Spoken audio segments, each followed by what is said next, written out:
Let's continue the conversation on solutions now, but focusing on business ambition for emissions reductions. Co-hosted by the Science Based Targets Initiative, SBTI, and the UN Global Compact, our next session will highlight the progress and leadership of companies that have backed the business ambition for 1.5 Celsius campaign. The business ambition for 1.5 Celsius campaign, endorsed by an unprecedented global coalition of UN agencies, business groups, and industry leaders, provide a credible net zero pathway for corporate climate leaders. It is the world's largest and fastest growing group of companies taking urgent action for a 1.5 degrees Celsius future since launching in 2019. It remains critical to more than halve global emissions by 2030 because business as usual is no longer an option. In this panel discussion, corporate stakeholders will highlight successes of the campaign, as well as explain what's needed in the years ahead in order to fully decarbonize by 2050 and keep global warming at 1.5 degrees Celsius. Please welcome Heidi Husko, co-founder and senior advisor to the SBTI and senior manager, environmental and climate at the UN Global Compact. Heidi, over to you.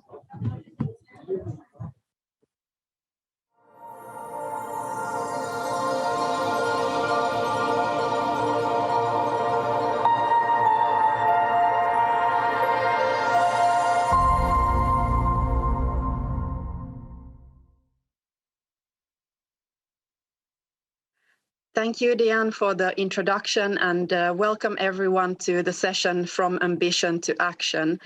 Today, we will be showcasing what has been achieved in the last 2.5 years since the Science Based Targets Initiative Business Ambition for 1.5 Degree campaign was launched.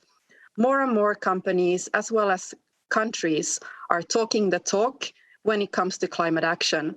But words will not prevent further damage to climate. We must walk the talk. Setting self-defined emission reduction targets won't cut it any longer. Company targets, they must be rooted in science, and they also need to be validated by a third party. And most of all, these targets and commitments must be delivered on. Today, we are launching our status report, which celebrates the achievements of the Business Ambition for 1.5 campaign and its contributions to a 1.5 degree trajectory, while also outlining what is ahead of us, which is the transforming of credible commitments into tangible action and reporting on progress. Before we move into a panel discussion today, with our excellent speakers from Business and Foundation, we will hear from Gonzalo MUNOZ, who is actually one of the godfathers, we call him, of the Business Ambition for 1.5 campaign, and also the high-level champion. Over to you, Gonzalo MUNOZ.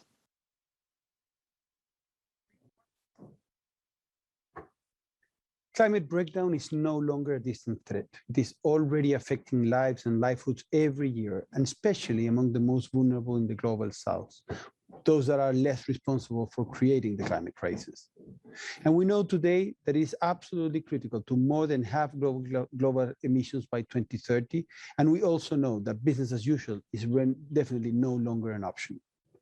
All companies do have a vital role to play, and momentum behind 1.5 degrees Celsius and net zero targets is really growing rapidly. Now we need to see the numbers of companies with net zero 1.5 aligned targets swell from hundreds to thousands or tens of thousands or millions, and really fast. Friends, the transformation to a zero carbon economy is our only future, and it is absolutely achievable and has already begun. Let me talk about what I had the privilege to see during the last 3 years. In June 2019, the Business Ambition for 1.5 degree was launched in the lead up to the United Nations Climate Action Summit, led by the Secretary General, of course. And with the crucial support of the United Nations High-Level Climate Action Champions, the first 28 companies made a really bold commitment to align with 1.5 degree and reach for a net zero That was only a few months after the IPCC 1.5 report was launched in October 2018. That was really bold. Then what started then with a small group of visionary leaders quickly grew into a movement of climate ambition.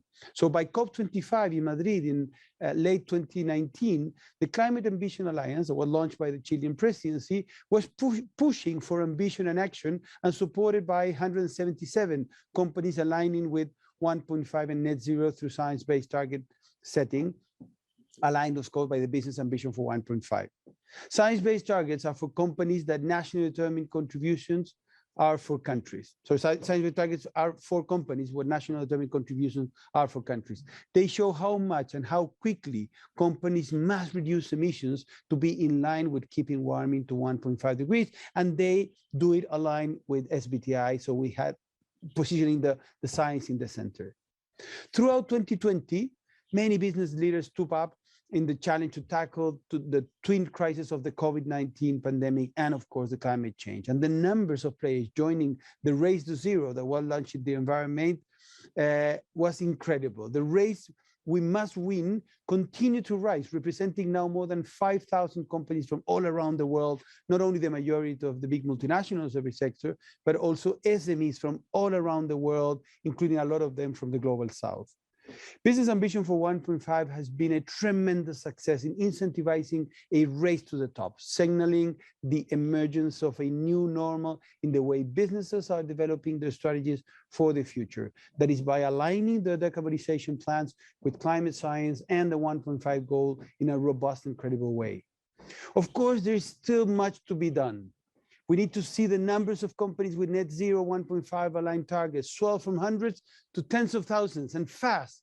The G20's largest and highest emitting companies must urgently increase climate action to align with 1.5 degrees, and the G7 must lead from the front in driving climate action. Our 1.5 future requires a system-wide transformation. We know that. From investment and lending to food supply chain, transport and energy production, entire global supply chains must be mobilized and reimagined. This work, we know, cannot be done by business alone. We can only succeed with sustained support from world leaders.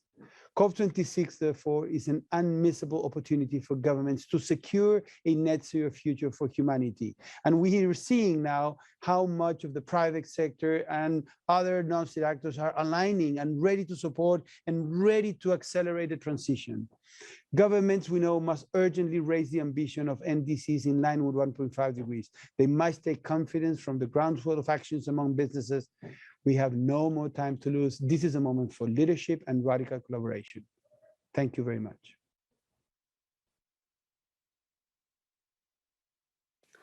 It's always so wonderful to hear from the high-level champions. So thank you, Gonzalo, for your insight and your leadership. And as you clearly stated, the Business Ambition for 1.5 campaign was born as an answer to the IPCC report back in 2018. And after mobilizing a number of business organizations, UN entities, and pioneering companies, the Business Ambition for 1.5 campaign was born just in the lead up to the UN Secretary General's Climate Action Summit back in 2019. Today, we have witnessed an unprecedented increase in ambition and 1.5 aligned targets, which are actually now the most common choice, representing 75% of all submissions to the Science Based Targets initiative so far in this year, 2021. And in fact, the Science Based Targets initiative will only accept corporate 1.5 aligned targets from next year and onwards. So in just 2 years, the Business Ambition for 1.5 campaign has grown from 28 companies to more than 1,000 companies worldwide. Today, these companies represent $23 trillion in market cap. That is actually more than the GDP of the United States. We could have never dreamt back in 2019 that this was possible. So really a special thank you to all partners who have been working on this Science Based Targets initiative, colleagues, Women in Business, UN Global Compact Local Network, and all companies who have joined this movement. It is really a vital part of showing decision makers that the ambition and vision is there, and now it is time to start to deliver on that. We are really on a mission right now to ensure that these commitments become accountable targets that are being delivered on, because greenwashing and misleading commitments, they have no place in the path to net zero. And today, I'm really pleased to have with me 2 company representatives and 1 foundation, and we will embark on their 1.5-degree journey with the Science Based Targets Initiative. So let me welcome our 3 panelists. Lucy Rodriguez, you are the Executive Vice President of Investor Relations and Corporate Communications and Public Affairs at CEMEX.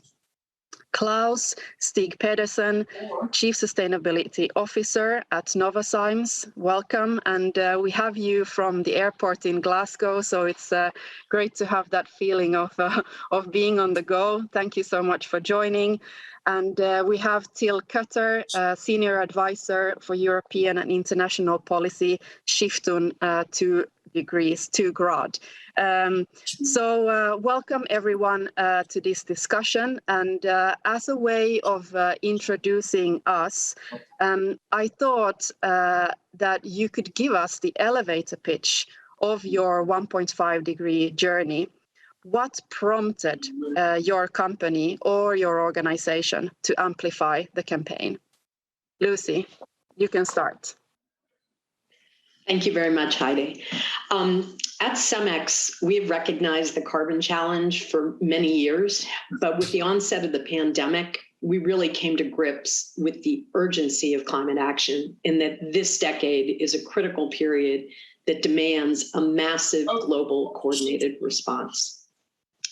The cement industry is a significant contributor to carbon, and our industry must play a role in any solution, and we must accelerate that work. Concrete is an essential material, though. It is the 2nd most widely consumed product in the world after water, and it has no real substitutes for its strength, resilience, availability, and recyclability. It's a cornerstone of construction, and the world simply cannot stop building. In fact, construction is expected to grow as the world looks to meet the needs of growing societies and build sustainable and smart cities of the future. And concrete is very much fundamental to that future. So the only real answer here is to figure out a solution to decarbonize the industry. It's the right thing to do for the world as well as our industry. We are determined to take credible action and be at the forefront of the industry effort to decarbonize, and joining the business ambition for 1.5 degrees, we believe, is a very important step in that direction. While currently the most ambitious pathway for our industry is the well below 2 degrees scenario, SBTi has verified our roadmap under that pathway, and we have committed to adopt the 1.5 degree scenario in the near future when it's available.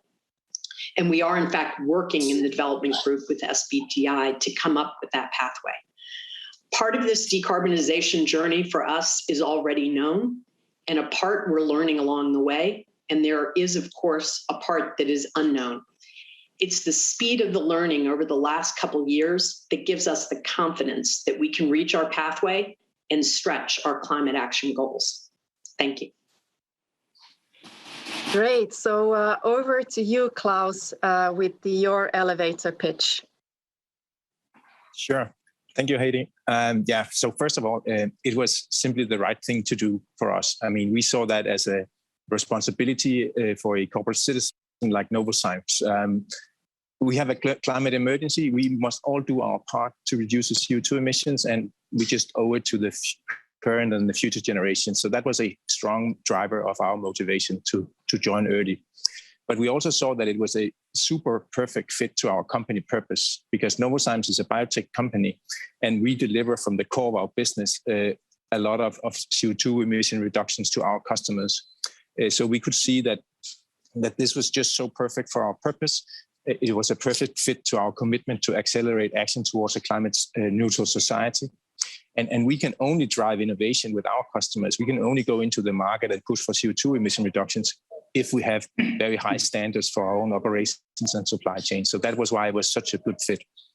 And we have for a very long time been committed to lead on climate actions. And we hope to inspire many others to follow that, because we really need the contribution from all companies, large and small, to stay below 1.5. So that's why we joined. We joined to contribute, we joined to lead, and we joined to inspire. Thank you. And your company was actually one of the first ones to join the campaign. So thanks for that leadership. And what about you, Till? What is the elevator pitch from your end? Well, thank you for having me, and also greetings from our director, Sabine Dandinger. Unfortunately, she cannot be here today. It's a very dynamic time for climate policy in Germany, as talks for future government are taking place in parallel to COP26. First of all, I would like to congratulate you to this event, to the new report, and to reaching this incredibly promising number of 1,000 companies. So thank you to you and your team for your leadership, for making this happen. I can attest from a German perspective, to echo basically what you've already presented. Our companies are ready to walk the talk. They want to lead and they want to act now. So it is your work at SBTI, the Business Ambition 1.5 campaign, the work of the UN high-level climate champions that helped to inform companies making their decisions, and it was helping them to get ready to prepare. Why did we support this campaign? I guess the answer is quite simple, because the UN Race to Zero Business Ambition 1.5 is a wonderful process of walking the talk. It's a way to inform, to inspire, to convince, to convene and to drive forward implementation. And yes, obviously, it's also a way to present progress and to show off a little bit at a COP, at a venue like this. What is our role in this at Stiftung 2 Grad? We are a mediator, a broker, a platform for developing solutions for the real economy. We have started as early movers back then in 2007, prior to the Heiligendamm G7 summit. By now, we're comprising 31 companies covering the whole range of the German economy. Companies like Allianz, DHL, Heidelberg Cement, Puma, ThyssenKrupp, Wacker Chemie. What do they have in common? They want to walk the talk, as you said so nicely. They want to act now. And this is also why we are proud to say today that by now, 1/3 of our companies has joined this campaign, has joined the UN Race to Zero, and the remainder of the companies is working hard to still join the campaign. Thank you, Till. So the climate emergency is really on us, and the corporate climate engagement is also changing very quickly. Klaus, what was the expectations back in 2019 when Novozymes was one of the first companies to join Business Ambition for 1.5 campaign, and how do you see the progress of corporate climate action have changed and achieved over the last 2 years? Yeah, thank you, Heidi. It's a great question. Yeah, I was a speaker at the event where the campaign was launched in Madrid, and when I sat there, I really hoped that other companies would follow this idea. And what I see today is just amazing. I mean, it's truly amazing to see how this has been taken up by companies around the world. I think what has been really successful is how the 1.5 campaign has managed to mainstream the concept, because it makes it so much easier for us to communicate our science-based targets, the what are they and why do we do it, to those who want to communicate that to. We also really appreciate the strong foundation in science, and that this leads to the campaign driving companies to act faster and more ambitious, and not the opposite. And another thing that we have gained from the campaign is really, it has really helped our internal leadership discussions, because we have experienced that our leaders become actually more comfortable committing to longer term targets with a higher degree of uncertainty because of the scientific foundation and because of the mainstreaming of the concept. And then we also see and appreciate very much that the 1.5 science-based targets is becoming this power tool to prevent greenwashing, which we really need to prevent undermining what we're all trying to do here. So to wrap it up, we saw the 1.5 campaign as the right thing to do. We saw it as a great opportunity to show leadership and live our purpose, to inspire others, to rally more companies around science-based approach to decarbonization. And we're really seeing all this materializing as we speak. So I must say, what a success. Well done. Thank you so much. Thank you, Klaus, and thank you for being one of the advocates. And I think that is always needed, the leaders that are there to bring the rest with them and really show that this is not only a vision, but it's actually doable. And so it really is also important to show that that companies like yourself and companies from all sectors and all regions are actually joining and actually taking actions through their commitments. Lucy, your company belongs to what is being called hard to abate sector. And you mentioned before, cement sector, which is of course also a big polluter. What are the specific challenges your industry is confronted with when it comes to deep decarbonization? How are you working to try to achieve the 1.5 target? And I was also thinking, now that we're in the middle of the negotiations, maybe you wanted to highlight some policy aspects there as well for the audience out there. Thank you, Heidi. We don't really like the term of hard to abate, but I believe we have to recognize that some of the decarbonization challenges we have in our industry are more difficult than others. Namely, the cement industry has two sources of carbon emissions. First, it's energy intensive and historically has used a lot of fossil fuels. Additionally, the chemical reaction of heating limestone that occurs in the kiln also gives off emissions, what we call process emissions, that account for about 60% of the total emissions. And those are the really difficult ones to abate. We have set 2030 carbon reduction goals that are among the most aggressive and most ambitious of the industry. And I guess the good news is that to reach those 2030 goals, we already have the necessary technology, tools, and experience to achieve them. We have operations in Europe that, because of the carbon protocols that exist there, that we've been using these for 10, 15 years. And what we need to do now is roll those out throughout all of our operations, and we're already doing that. The more challenging is the period from 2030 to 2050, where we currently do not have the technology necessary to get to net zero. And this decade is not only about achieving our 2030 goals, it's also about investing, doing the research, developing the technologies that will get us to 2050. And of course, carbon capture is one of the areas that needs to be scaled and needs to be developed further. With regard to policy ask, we certainly need government support in terms of that R&D effort, and there are, in many cases, it's already in place. We currently have 7 carbon capture pilots ongoing, not ongoing, they will be piloted in 2023 and 2024.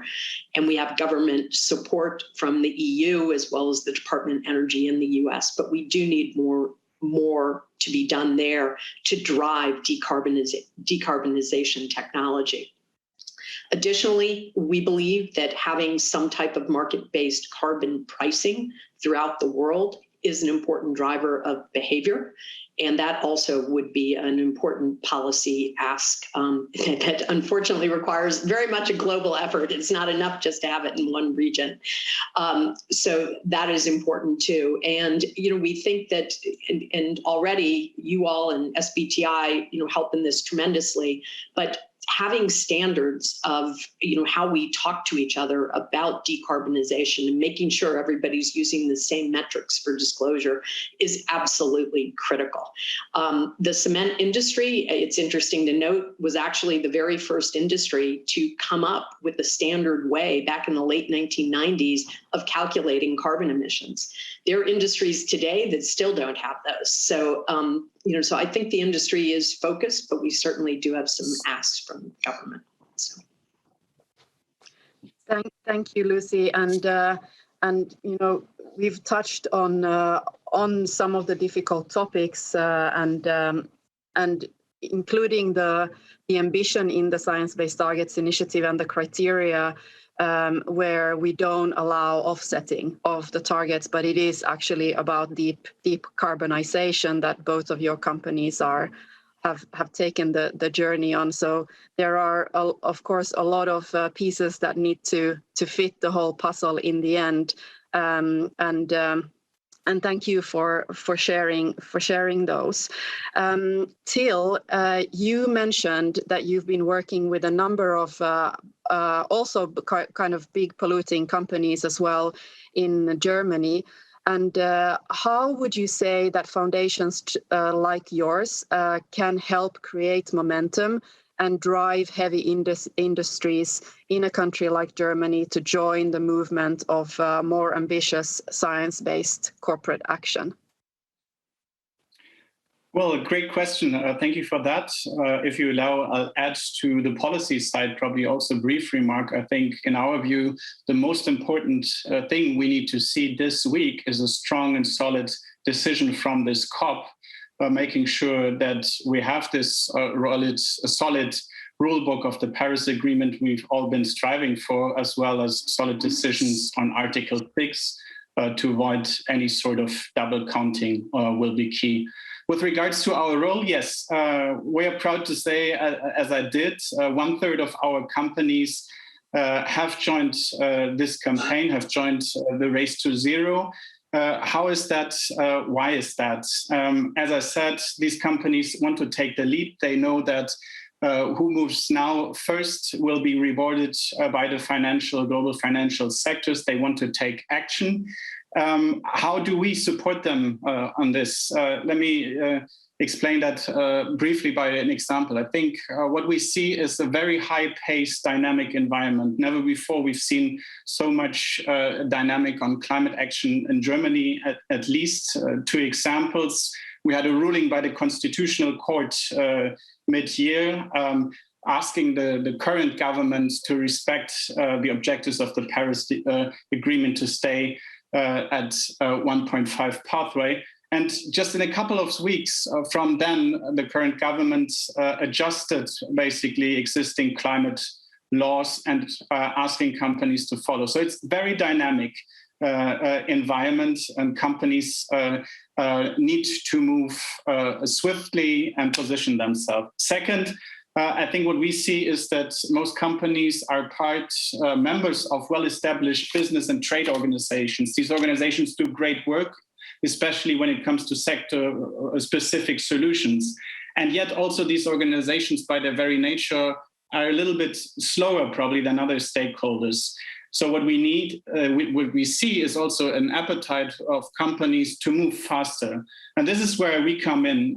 And that's my third point. As a CEO Alliance, I think we are able of moving a little bit faster, of working action-oriented. And this is exactly the same way as we did here for this campaign. So we worked as mediator, I think as interpreter almost, of translating this campaign into the national context, supporting German companies by understanding the purpose of the campaign, of how they prepare for it. And figuring out also with your team and colleagues of the different organizations, some of the challenging questions, which I think are not a secret, right? Sector-specific pathways, some of them were elaborated in due time, which is great. And yet that was a great challenge to some of the especially energy-intensive companies.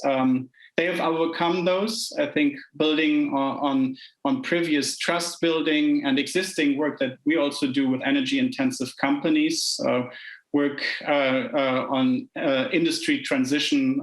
We have several of reports on our website that you can find. So in the end, I think, yeah, we're proud to say that in joint collaboration with you and your teams, we managed to bring a couple of companies like Arubis, DHL, Heidelberg Cement, ThyssenKrupp Steel, and Wacker Chemistry from important sectors to this important campaign. Thank you so much for your support. And as a quick final round, I wanted to ask you, Lucy, because you are also responsible for investor relations in your company, how instrumental are investors to incentivize ambitious climate action for business? Thank you, Heidi. Yes, as you can imagine, we've seen a growing swell of interest in decarbonization for our sector and with regard to CEMEX. And of course, it started in Europe 4 to 5 years ago, but has been rapidly gaining speed across the world in the US and in Latin America, both of which we have a very large investor base. And the level of sophistication and knowledge just continues to grow. And there's some really sophisticated groups out there. We are tracked by Climate Action 100 Plus, which assigns an asset manager to track us, monitor us. And while those are really challenging discussions, they're also very rewarding because we are learning in this process alongside people who really understand the industry and the concept of transition, as well as the challenges that we have.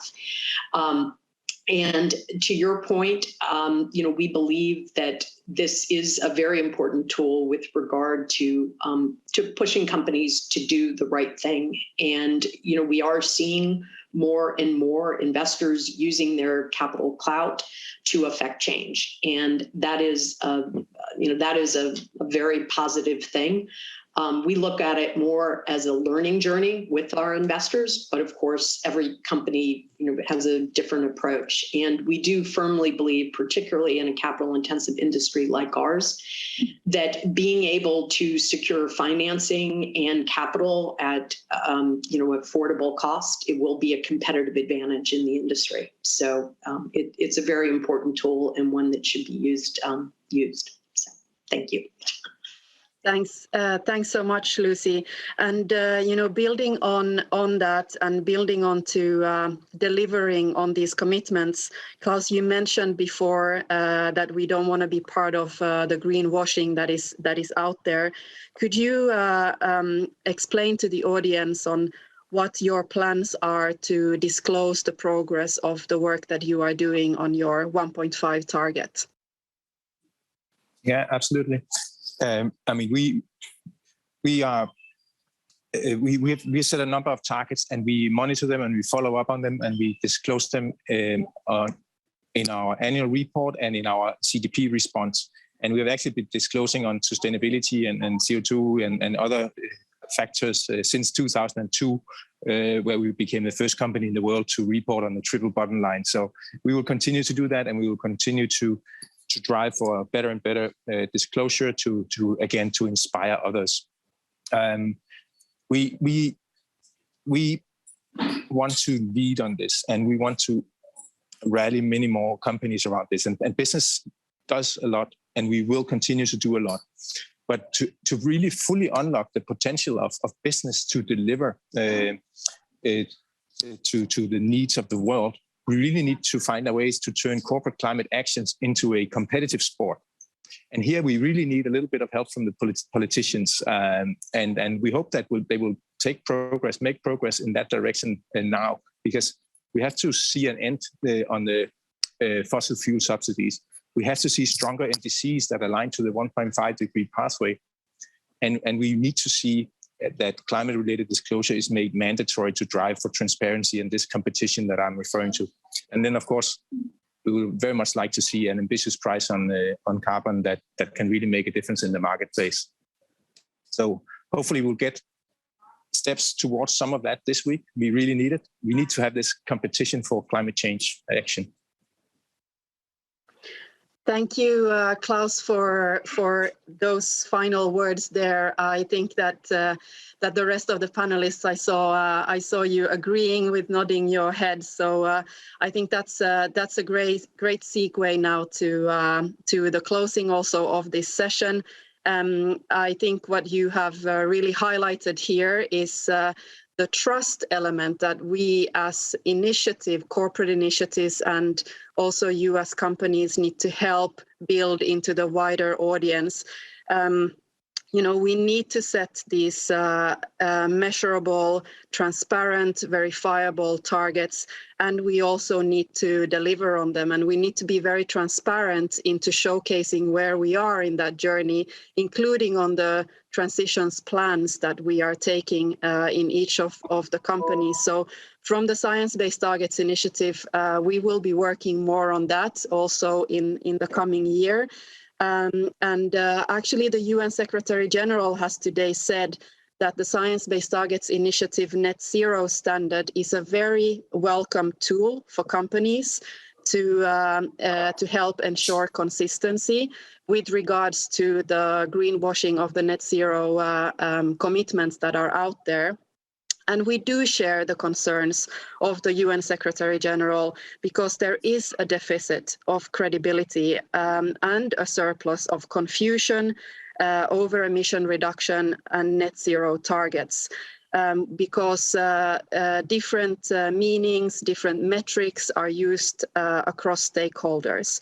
This is why companies like yours are so important in your role as taking these leading steps to help create the pathways and also show with how you are delivering on these commitments. Transparency is a key to all companies, all regions and all sectors. And with that urgency in mind, I'm now pleased to leave the floor to Paul Simpson, the CEO of CDP and a board member of the Science Based Targets Initiative. And he will then be followed by Johanna Lissinger-Pelitz, Ambassador of Stockholm +50 for closing remarks. So thank you, Lucy, Klaus, and Till for this excellent panel discussion. Very much appreciated. Thank you. Hello, everyone.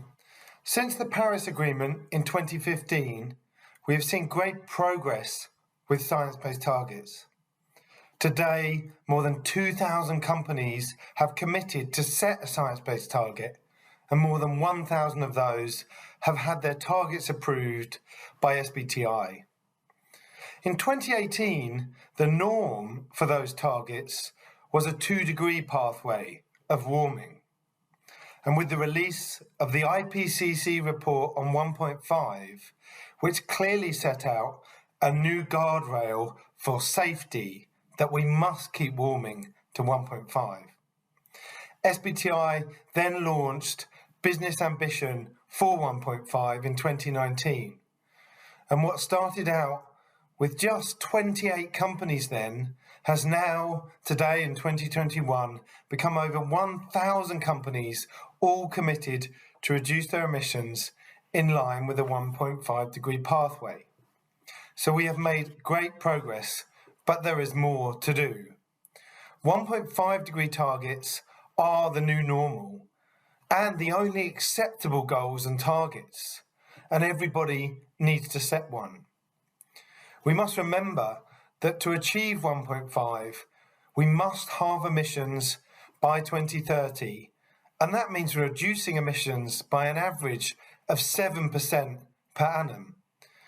That is clearly quite a task, but we can and must do it.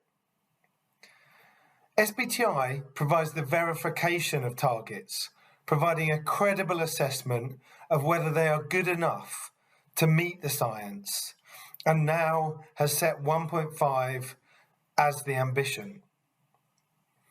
SBTi has also just launched the net zero standard just before COP, This is the world's first verification for corporate net zero targets, and it will provide confidence that both short and long-term targets are aligned with the science of 1.5. The net zero standard provides a common, robust, science-based assessment of the net zero goals and commitments we have been seeing and are seeing here at COP26. It is clear that every investor and company needs to set a science-based target and have a net zero goal. They must also publish a transition plan of how they plan to achieve their targets and to disclose annually on their progress so that we can understand what is being achieved and any challenges or barriers that remain to success.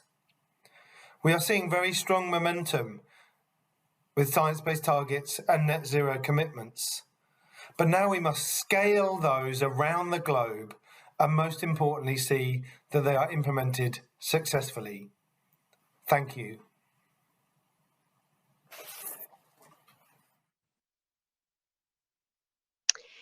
Hello, everyone, and good evening or good morning, depending on where you are in the world.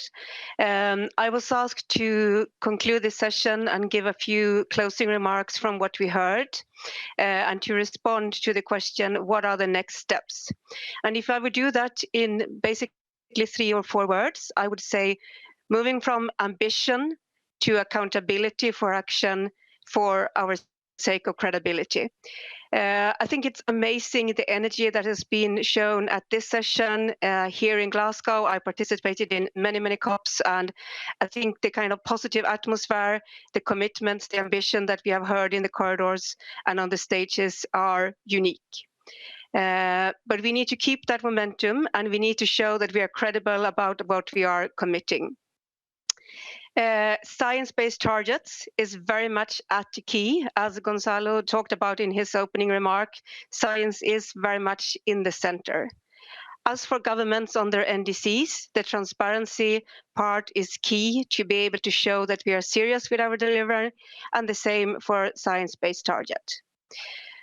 What is also needed to fulfill the targets is, I believe, an effective policy dialogue for effective regulation. I think many of the previous speakers spoke about the importance of regulation. So creating that interface and that dialogue between governments, between industry for effective policy making will be key. I would also like to emphasize the word of interconnectivity. So we cannot afford to solve one crisis at a time. We need to work with science-based targets, but we also need to work with science-based targets for nature and handling not one crisis at a time, but looking at nature positive, zero pollution, but also the equity issues that we have at hand. Let me also add the youth dimension to this discussion. I spend a lot of time speaking to youth delegates. When I ask them about the priorities, one word that comes up is the importance of having green jobs in the future. So having that dialogue also between business, between the youth generation, including young professionals, much more thinking in our conversations is also key for how we succeed. In June next year, our government will co-host Stockholm Plus 50, a healthy planet for the prosperity of all, our responsibility, our opportunity. We see that Stockholm Plus 50 can offer a platform to follow up and to accelerate what has been announced here in Glasgow. We need to work with technology, innovation, finance, as well as values and incentives. We see Stockholm as an accelerator of action where we show that we are accountable to the commitments we made, because we all have a responsibility, and the SBTIs is very much about seizing that responsibility and turn it into an opportunity. As a speaker said before me, part of our journey is known and part of it will be unknown.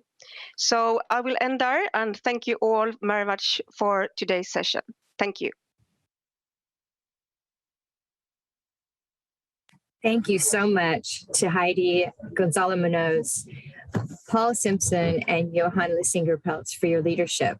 And what a wonderful session with science-based targets. And indeed, if we could have all of the corporate climate action turned into a competitive sport, we could have a different world. Thank you so much for your contributions.